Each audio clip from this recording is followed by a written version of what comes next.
entre l'Afrique et l'Asie, c'est que l'Asie n'a rien, mais elle transforme tout, alors que l'Afrique a tout, mais elle ne transforme rien.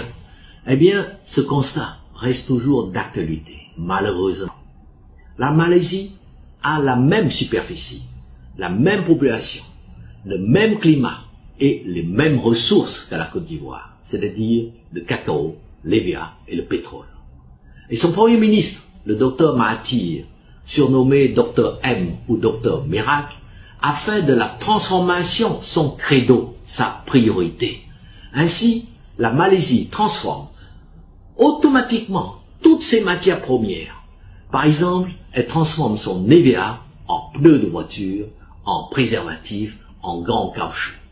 Et comme la transformation est faite sur place, eh bien, les cours de l'EVA sont fixés, non pas à Londres, mais à Kuala Lumpur, la capitale de la Malaisie.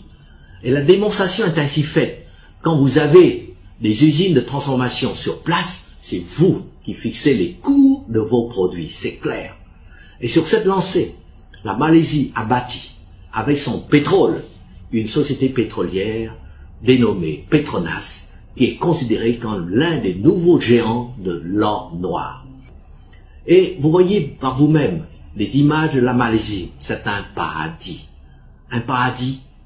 qui a permis à la Malaisie d'attirer 12 millions de touristes en 2004 et qui lui a rapporté 6 000 milliards de recettes en devises, soit 4 fois le budget national de la Côte d'Ivoire.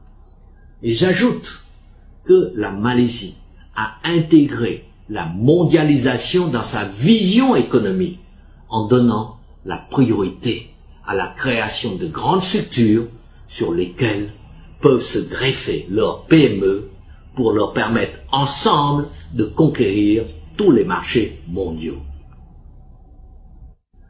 Comme les autres dragons, la Malaisie sait que sans les grandes structures, aucune PME ne peut conquérir à elle seule les marchés mondiaux.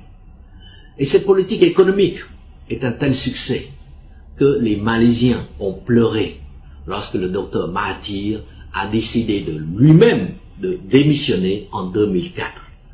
Voilà l'exemple d'un pays semblable à la Côte d'Ivoire, la Malaisie, qui a réussi à gagner sa bataille contre le sous-développement et contre la misère, et même à utiliser la mondialisation à son profit. Et tout cela grâce à sa politique de la transformation sur place de ses produits.